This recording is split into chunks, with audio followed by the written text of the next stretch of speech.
Good evening, it's Monday the 10th of February and here's what's making news around the world on World News Tonight.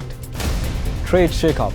Trump to announce 25% tariffs on steel and aluminium imports, including from Canada and Mexico. Health initiative. Indonesia launches 183 million nationwide free health screening program to combat leading causes of death, including stroke and heart disease. And Super Bowl showdown. Philadelphia Eagles crushed Chiefs 40-22, denying Kansas City's three-peat and avenging past defeat.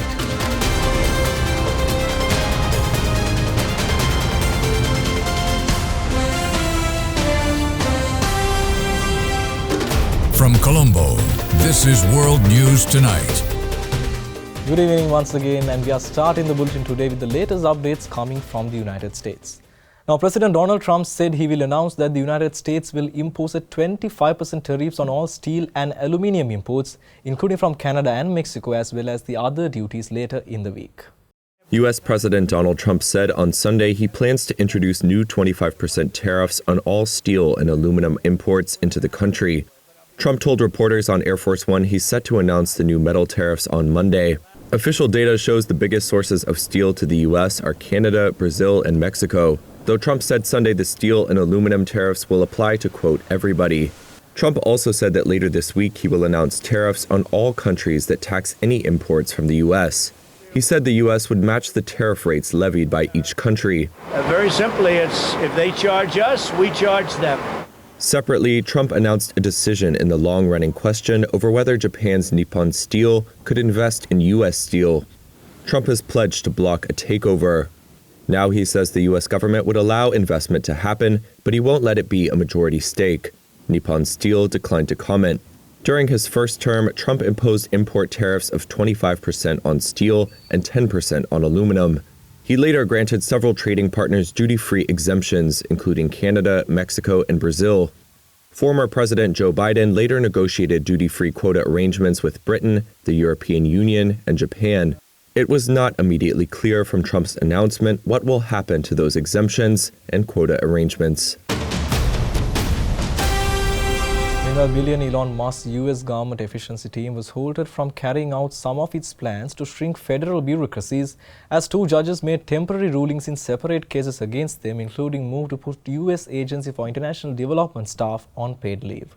A U.S. judge ruled early on Saturday to temporarily block Elon Musk's government efficiency team from accessing the Treasury Department's payment and data systems, citing a risk of sensitive information being improperly disclosed. It came after another judge on Friday put Musk's plans to dismantle the U.S. Agency for International Development, or USAID, on hold. The agency's sign and flag outside its headquarters in Washington, D.C. were removed on Friday, a day before over 2,000 USAID workers were set to go on paid leave. But a U.S. district judge ordered those plans be paused and reinstated some 500 employees who had already been furloughed. The judge also temporarily barred the administration from relocating the aid agency's humanitarian workers stationed outside of the U.S. He said he'd consider a longer-term pause at a hearing scheduled for Wednesday.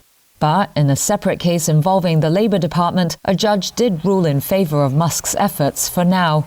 A union group had sued to block the department from granting the billionaire and his team access to its computer systems, alleging he could obtain sensitive information, such as about investigations into his own companies and competitors, as well as the identities of workers who have filed compensation claims or sought protection for labor complaints. In a temporary ruling on Friday, the judge noted concerns about the defendants' alleged conduct, but said the union had not shown it was harmed by the Labor Department's actions. In a statement, the union called the decision a setback but not a defeat, adding that it would provide more evidence to support its claims. The geopolitics of artificial intelligence will be in focus at a summit in France where world leaders, executives and experts will hammer out pledges on guiding the development of the rapidly advancing technology. Well, if it's the latest in a series of global dialogues around the AI governance, but one that comes at a fresh inflection point as China's buzzy and budget-friendly DeepSeek chatbot shakes up the industry. World leaders and top players in tech are gathering in Paris for an AI summit. Events began last week when French President Emmanuel Macron announced a deal with the UAE to invest up to $50 billion in the country's AI infrastructure. This week, Macron is expected to announce further private sector investments totalling tens of billions as France races to match US and Asian rivals on AI. But someone else may steal the attention, even though he won't be there. We always have the ideas, we're always first. Donald Trump isn't attending, but all eyes are on whether the US can find common ground with other nations on AI safety. Since taking office, the new president has revoked predecessor Joe Biden's executive order on the subject. And Reuters sources say the US delegation to the Paris summit won't include staff from America's AI Safety Institute. The Washington team will be led by Vice President J.D. Vance. Top names from tech will be in town too, including OpenAI chief Sam Altman. Also there is Google DeepMind chief executive Demis Hassabis. Speaking in Paris on Sunday, he said it was right to set rules for the new technology. He was also grilled on the impact of DeepSeek, which is set to be the focus of many conversations this week. That's the new Chinese AI model that has rocked assumptions about the tech by appearing to match or beat US rivals at a fraction of the cost. Hassabis says DeepSeek is good, but maybe also overhyped. Estonia, Latvia and Lithuania announced they had successfully synchronized their electricity systems to the European continental power grid one day after severing decades-old energy ties to Russia and Belarus.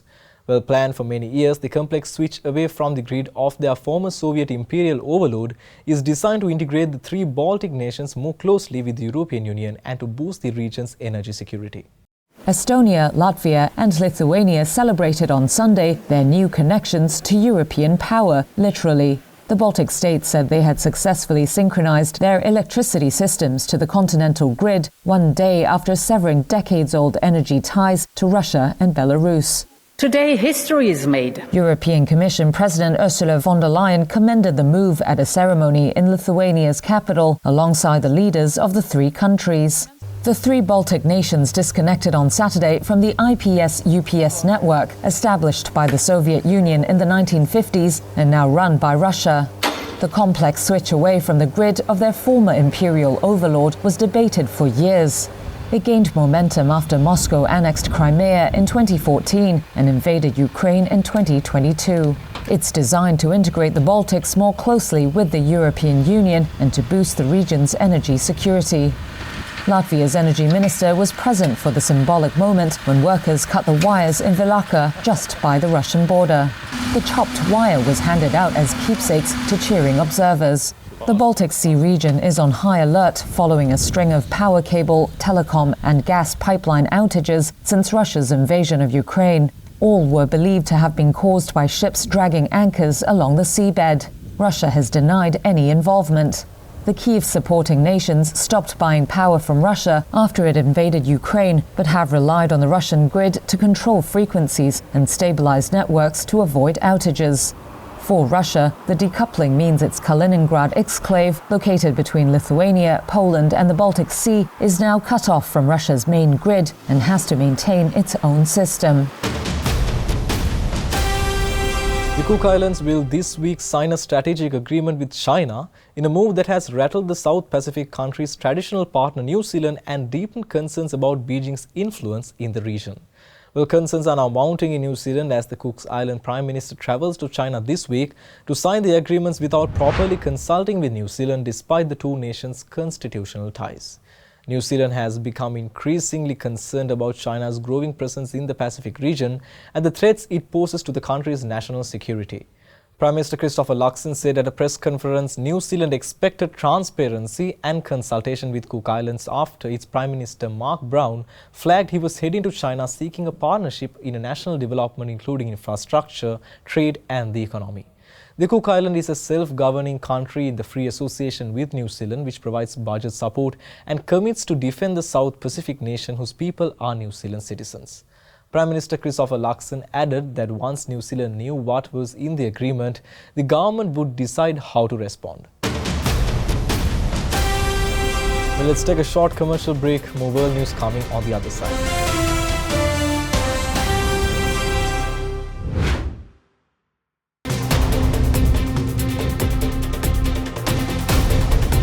Welcome back.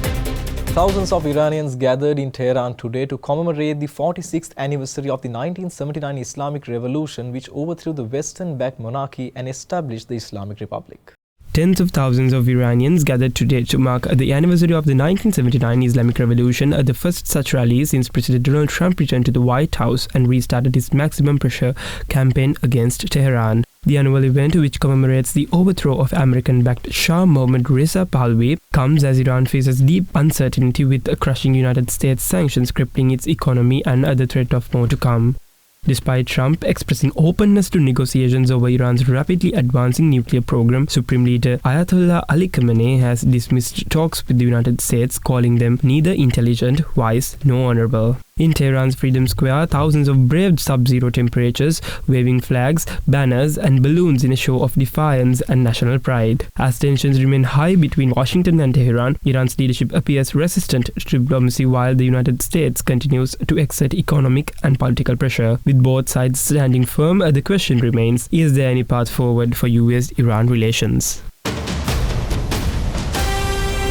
Indonesia launched an annual free health screening, a 3 trillion rupiah initiative to prevent early deaths that the country's health ministry said was its biggest ever undertaking. The ministry said that under the program, all Indonesians will eventually be entitled to a free screening on their birthday. Thousands of Indonesians received free health checkups as the government launched a nationwide annual screening program fulfilling a key election promise of the president. The initiative aims to enhance preventative care and detect cardiovascular diseases, congenital disorders, and other health issues at an early stage. Under the program, Indonesians of all ages will be eligible for annual health checkups, with children and adults receiving vouchers for screenings on their birthday or within 30 days. Students aged 7 to 17 will have access to checkups starting in July at their schools. Health Ministry officials describe the initiative as a birthday present from the country to ensure all citizens receive basic healthcare services as mandated by the Constitution. The government has allocated 4.7 trillion rupiah to fund the program with a goal to screen 60 million people this year and eventually cover all 280 million Indonesians by 2030. While Indonesia already provides state-funded healthcare, this program marks a major expansion by introducing preventative screenings. Well, Ed Sheeran took to a busy street in southern India this weekend to surprise fans with a live performance, but police soon swooped and pulled the plug on the British singer, saying he doesn't receive permission. The 4-time Grammy winner was in between shows in the southern city of Bangalore when he decided to do some busking on the city's church street. Pop megastar Ed Sheeran has denied he unlawfully serenaded the Indian public after police said he lacked the necessary permission to play on the street performance and abruptly terminated his performance. The British singer-songwriter and 4-time Grammy winner is touring the world's most populous country but took time out between concerts to bust to a surprise crowd in Tech Hub Bengaluru. Videos shared on social media show police officers disconnecting his microphone midway through a rendition of his hit, Shape of You, on Church Street, a bustling retail hub. Local authorities said while Sheeran had a permit to play at concerts, that did not extend to impromptu outdoor performances. Sheeran denied he had broken the law, saying he had been granted a permission to busk in that exact spot. Social media users were critical of police yanking Sheeran's microphone cables mid-song, with one calling it abysmal and embarrassing. Well, let's go in for a short commercial break. More world news on the other side.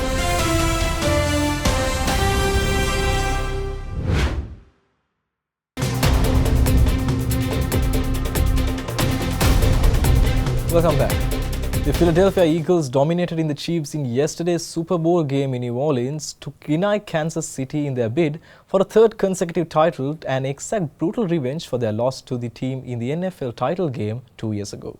The Philadelphia Eagles soared to their second Super Bowl victory in franchise history on Sunday. The Birds obliterated the Kansas City Chiefs with a 40-22 blowout win in New Orleans, dashing the Chiefs' hopes of winning 3 consecutive NFL championships in front of a crowd that included pop superstar Taylor Swift and U.S. President Donald Trump. Trump watched the first half before leaving, marking the first time a sitting president had attended a Super Bowl. The Eagles' defense came up big, smothering the Chiefs' creative maestro Patrick Mahomes. On offense, Eagles quarterback Jalen Hurts led the way, throwing for 2 touchdowns and running for another, and ultimately earning his first Super Bowl MVP award. A 46-yard touchdown pass from Hurts in the second half put the Eagles up 34-0. By the time the Chiefs finally got on the scoreboard late in the third, closing the gap with just over a quarter remaining proved too tall an order. With several minutes still remaining in the fourth, the Eagles were already celebrating on the sideline, dumping Gatorade on head coach Nick Sirianni. With the thumping victory at the Superdome, Philadelphia avenges their Super Bowl loss to the Chiefs in 2023 and secures their second Super Bowl title after winning it in 2018. After the game, Hurts took a moment to reflect on his path to MVP. In Philadelphia, fans streamed out into the streets after their revenge against the Chiefs, cheering, waving flares, and sitting on top of street lamps. Halftime entertainment at this year's title showdown came courtesy of rapper Kendrick Lamar. The Los Angeles native took the biggest stage in music and delivered the mega-hit, Grammy-winning diss track Not Like Us, as well as other popular songs from his catalog, with guest appearances by SZA, Samuel L. Jackson, and Serena Williams. Now for heartwarming news coming from the United States. After 45 years as a firefighter, Rocky Meadows Fire Chief Charlie Moore got a special retirement surprise. Heartfelt radio messages from his colleagues, including his firefighter son. There were tears of joy for this surprise near Boulder, Colorado. Students and staff at Hygiene Elementary School cheering on Counselor Amy Ward, running into the arms of her Army Reserve husband, Lieutenant Colonel Brandon Ward. She and their 4 kids thrilled to finally have him back after a 10-month assignment overseas. Hear that marching band? It's pumping up the crowd at Sunnyside High School in Fresno, California. We're sure about one thing. You're going to the Super Bowl! Yes, you're going to the Super Bowl! Where junior Gabriel Garcia, a varsity wrestler who's been battling cancer, got Super Bowl tickets from the Make-A-Wish Foundation. They made your wish, Gabriel. Giving Gabriel and his mom a chance for some big fun in the Big Easy. I'm excited! It's been a pleasure to be your chief. In Reno, Nevada, a final radio call for Truckee Meadows Fire Chief Charlie Moore. Charlie, retiring after 45 years in fire service, moved to tears as his colleagues and firefighter son Cameron honored him one after the other. Now we bring you the story of Sherif Abdul Rafiu, a Nigerian artist redefining portrait art with a unique cracked glass technique. Well, unlike traditional groving, Abdul Rafiu's method requires precise knacking, carefully cracking glass to form intricate images. Nigerian artist Sherif Abdul Rafiu is redefining portrait art by using a unique cracked glass technique, a method he insists is knacking, not drawing. Unlike traditional artwork, his process requires precise cracks to bring images to life, making each piece a carefully crafted masterpiece.